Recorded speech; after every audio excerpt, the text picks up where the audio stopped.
listening to Tipsy Book Reads. I'm Rebecca. And I'm Jess. And we're tipsy. Too many books on my TBR. Yeah. This podcast is like a book club for the antisocial. We make a drink inspired by the book we read and talk crap about life and fictional characters. We really hope you listen and drink along. Side effects of listening to this podcast may include reading vivaciously, extreme bouts of laughter, tipsiness from craft cocktails, talking shit about life and fictional characters. Listen at your own risk. Just a warning, this podcast is explicit. We are all over 21 and there are spoilers. We warned ya. Hi, friend. Hello. How are ya? I'm good. How goes it? It goes. Words. It goes. Off to a good start. I have purse. Luckily, I have purse. What world are we in? Sarah J. Maas's world. We're still here. Yeah.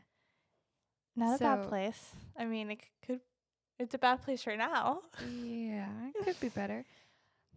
You are welcome here if... Sorry.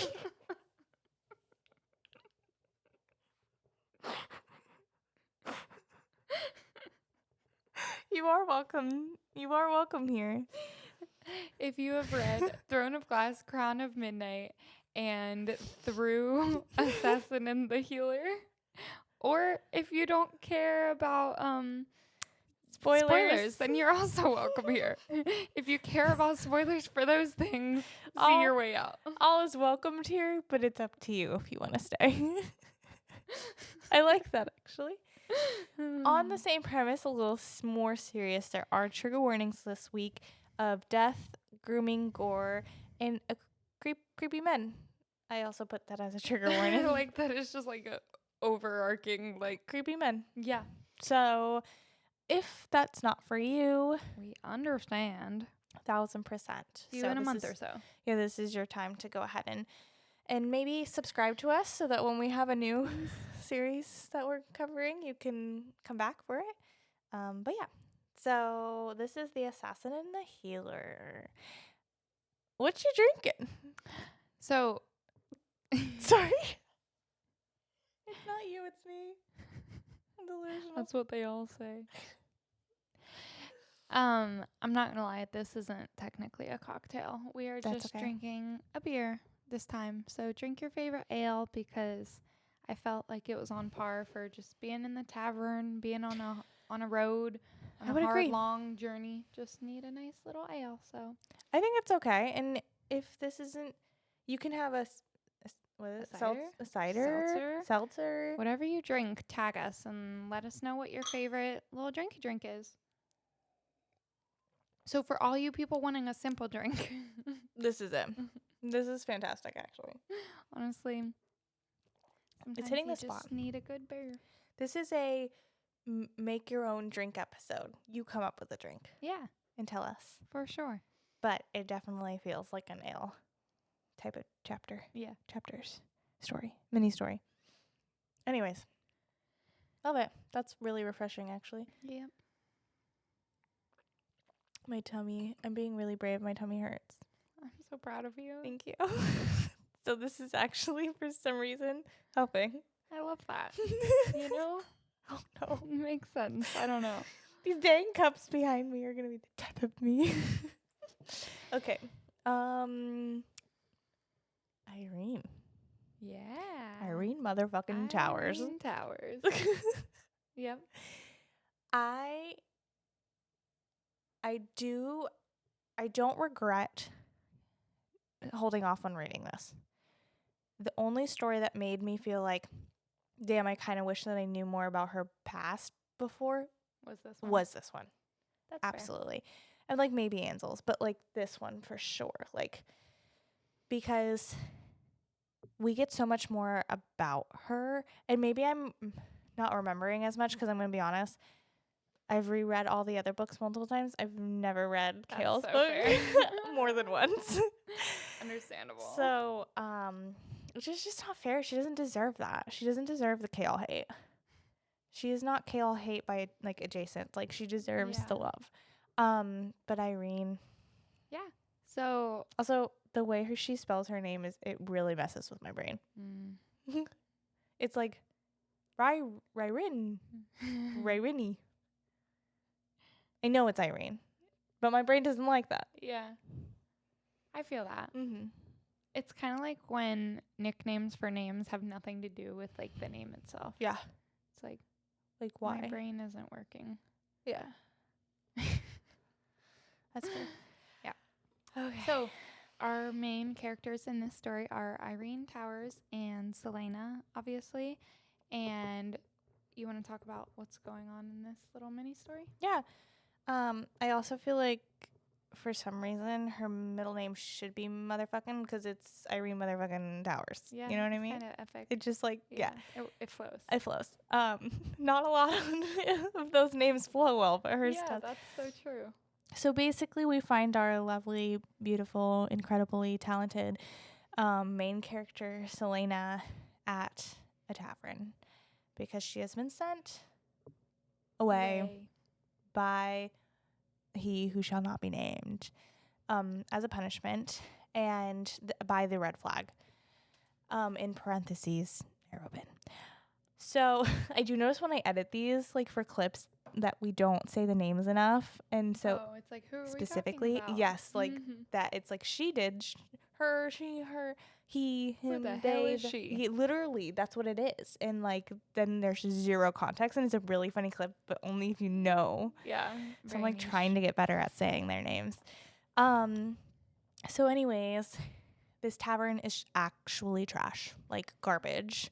And we meet Yrene, who is down on her luck. Yeah, she needed to get away. She has a horrible backstory, as everyone does in this universe of magic went away, and her mother was a healer. That whole scene, like I won't get into it right now, but that whole scene just like is so horrible. Yeah.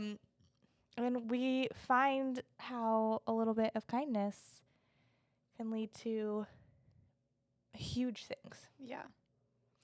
So we will talk about that in the second half, though. Yeah.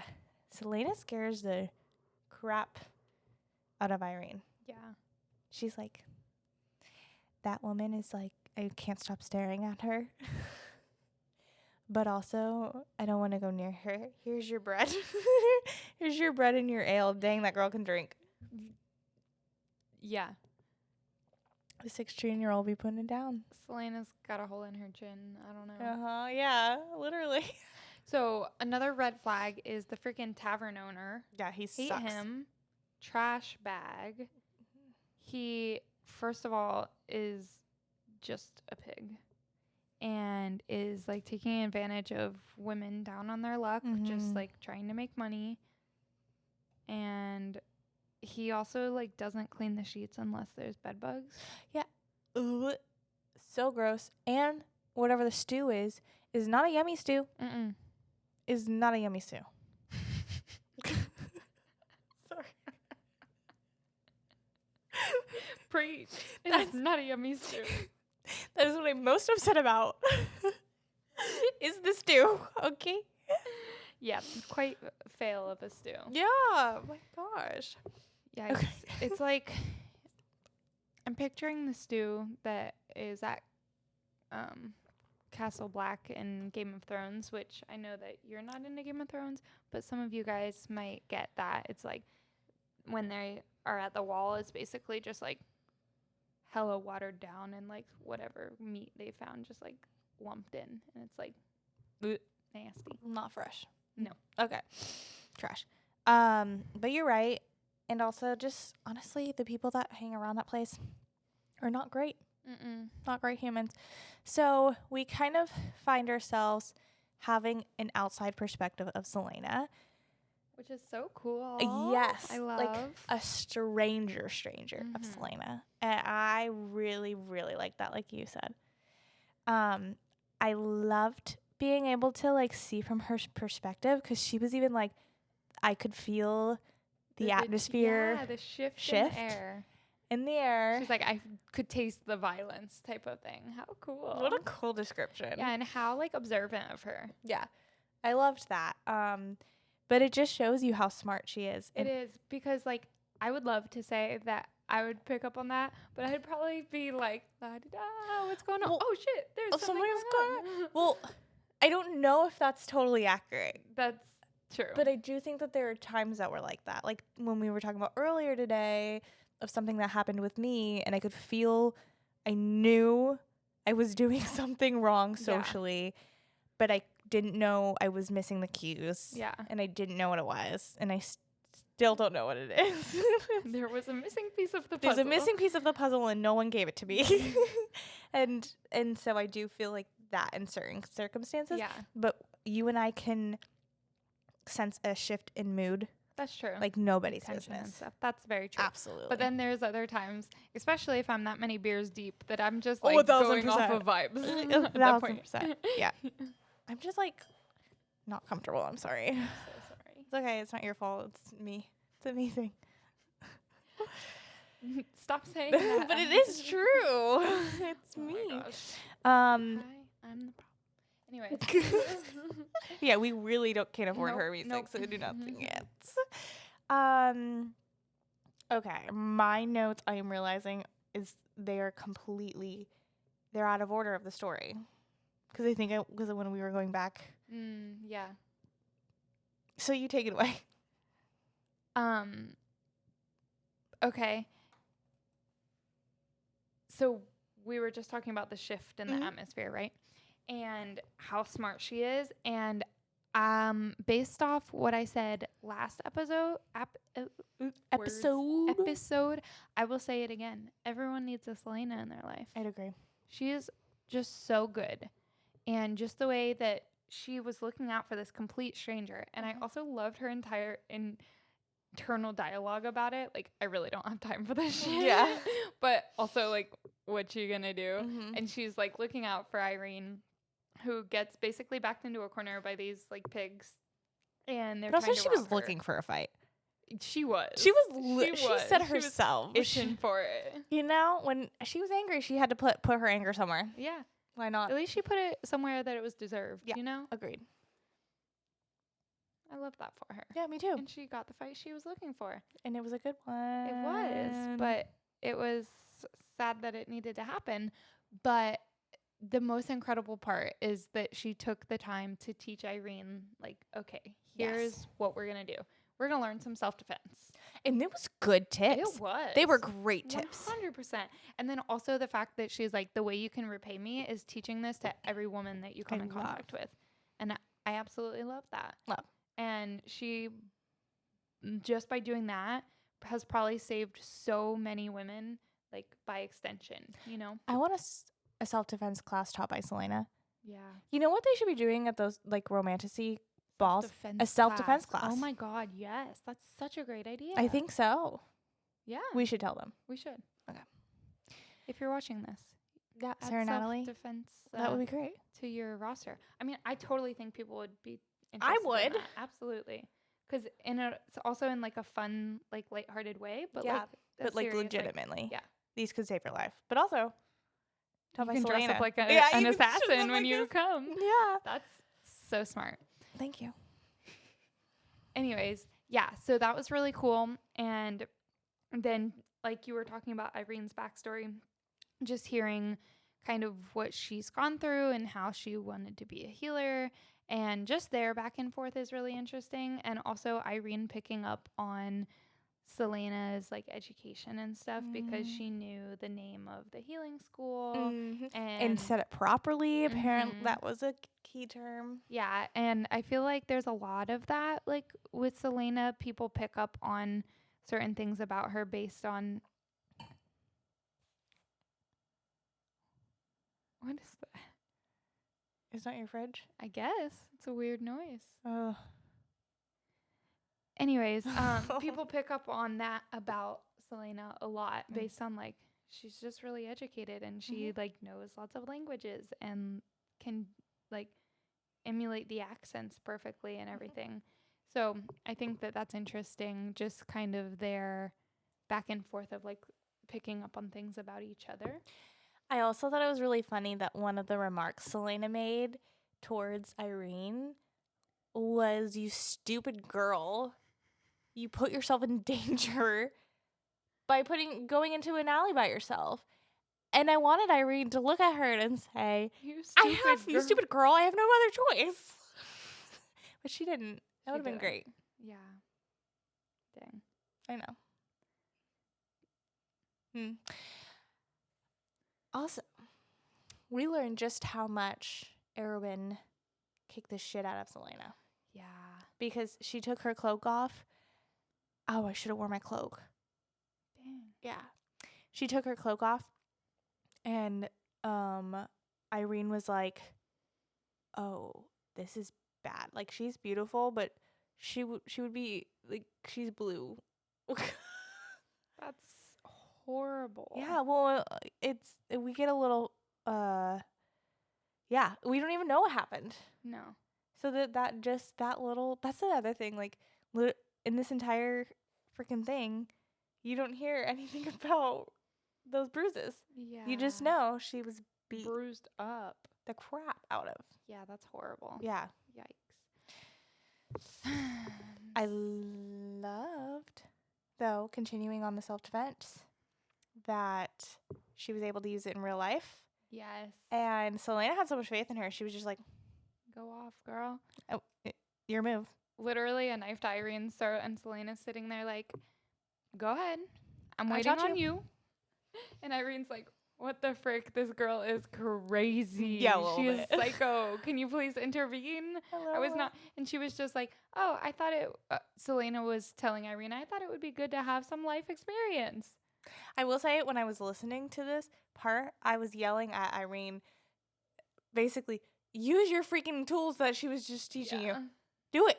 But also, I empathize with Yrene because it's one of those like fight or flight, and she was about to fly.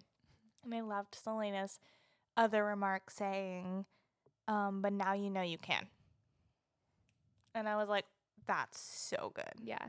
Now you know you can.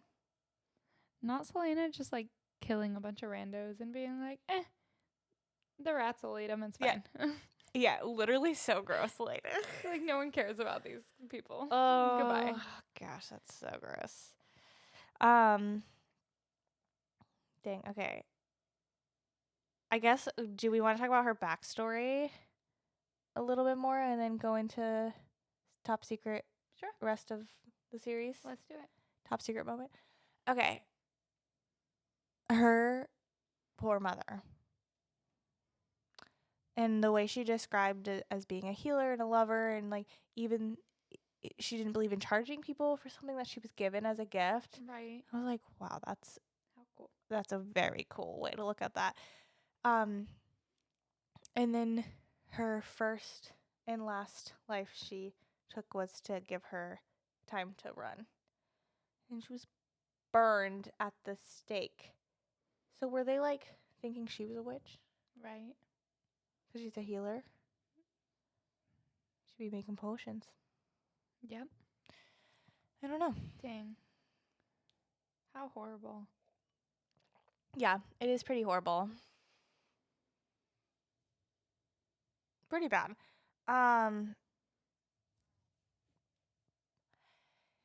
In Celaena's thoughts, she's like, wow, this girl has absolute desire to do something good and the ability to do something good. Like, I need to help this girl. Yeah. I have the money. She has the skills. Let me give this money to her. Incredible. Absolutely. And she does tend to be very selfless in that way. Oh, yeah. Which I love. Me too. Yeah. So overall, very important, huge important little mini story for the rest of the series. But anything else that you want to talk about before we talk about some after credits? That covers it. Okay. It was really good. We're going to continue on with Assassin's Blade next week, so stay tuned for that. Like, subscribe, comment, rate, all the things. Follow us on at Tipsy Book Reads, on Fable. We have a link somewhere. Okay, stay around if you've read through the rest of the series. Bye, everyone else. Okay. Hi, guys. Welcome to the after show. where we talk about all things. All things. Throne of Glass series. Period. Slay. So if you're here, you've read it all. You read it all. You sure did, buddies. Okay, so, freaking Yrene.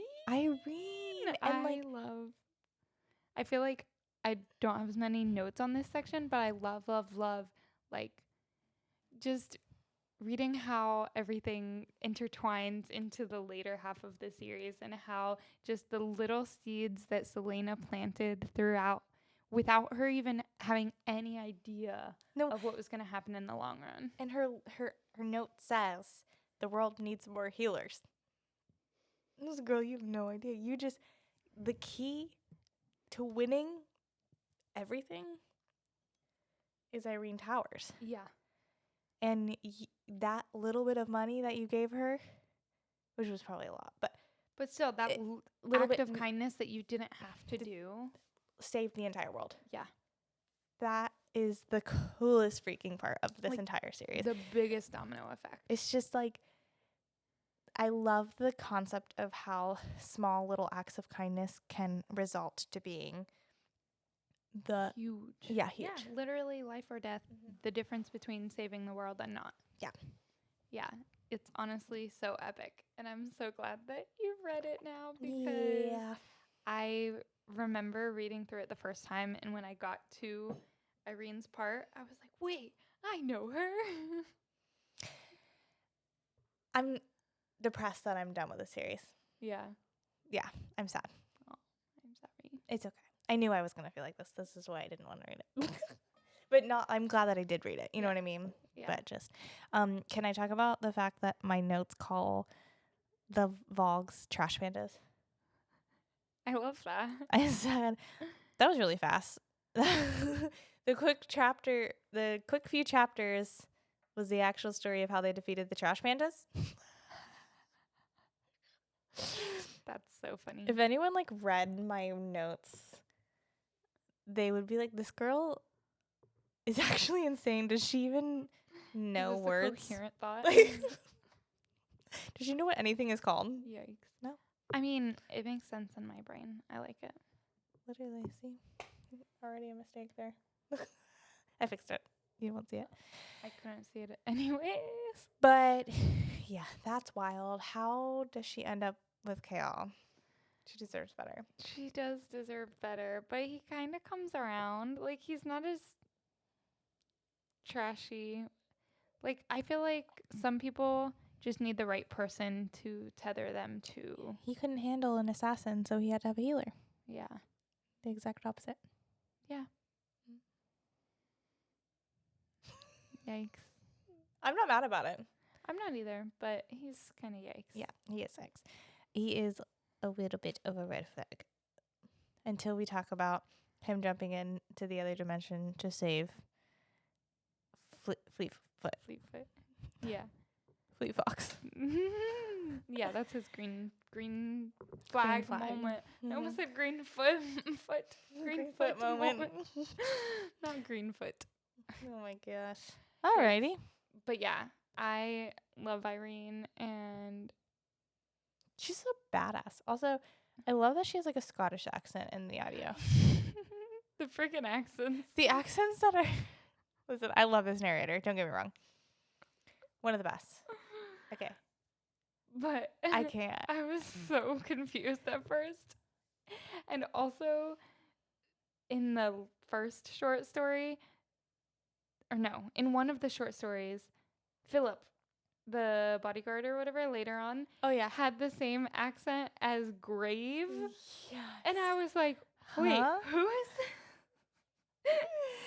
I also can't get over the random Southern accent. But I knew this was happening because I listened to Kingdom of Ash. Okay. And so I've heard her speak with the Southern accent, but I was just like, I literally wrote Southern Queen on my notes for next one. I mean, I guess it makes sense because you have so many different, you've got to differentiate somehow. 1,000%. Props to her, but also it's so funny. Have you seen the narrator for Emily Henry's book? I can't remember her name, but she's a clip of her trying to record something, and it's like switching back and forth between like a female voice and a male voice. Oh my gosh. And so she was like, she says like the female voice, and then she tries to go into the lower voice for whatever, and then the sentence just happens to be the most bizarre sentence, like out of context. Yeah. That she can't get through it. She gets halfway through it and just dies of laughter, and she's like, "It's okay, we got this. We can do this. We can do this." And then she like takes a breath and she does the female's voice, and then she tries to do whoever the male character is, and she just loses it. Oh my gosh. I could never be a book narrator. Mm-mm. Props to them, honestly. And the amount It's the of boy voices for me. Yes. First of all, I love full cast audiobooks, or at least too. when there's like male, female, and they like each do each. But I can't. I just props to the ones that do both. like what? How would we even do it? You know? Hold on, let me see. Brandy. I don't have a low register. Wait, let me see. I just Brandy. Of course, Donovan said, drinking from the glass of brandy that he'd poured for himself. Do you live here, or are you visiting? And then they will add like an accent to it, and I just don't understand how they get.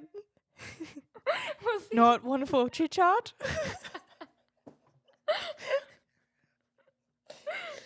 This is not where my talents lie. See, my thing is like, I can never just like pick an accent and stick to it. My like British accent becomes Scottish by the end of the sentence. That's pretty impressive. Next thing you know, the same person is now Australian, and like, Ooh, I can't do an Australian. I can only do it when I'm trying, like when I'm not trying. Like something will come out. Something will come out like very strangely Australian, and like, but I can't do it again if I try. Mm-hmm, You know what I mean? Mm-hmm. So I could never. Props. Yeah. Couldn't be me. It's a talent. that we do not have. Do you know what I could narrate? I could narrate children's books. You could. That's the extent of my skill. Because we could do silly little voices. Yeah. And it wouldn't matter. All right. Do you have anything else to say? Not really. That was fun. Thanks, Yrene. Thanks for saving the world. Saving the world. Yeah. Like, comments. We've already said all this. So All stay the things. tipsy. Bye.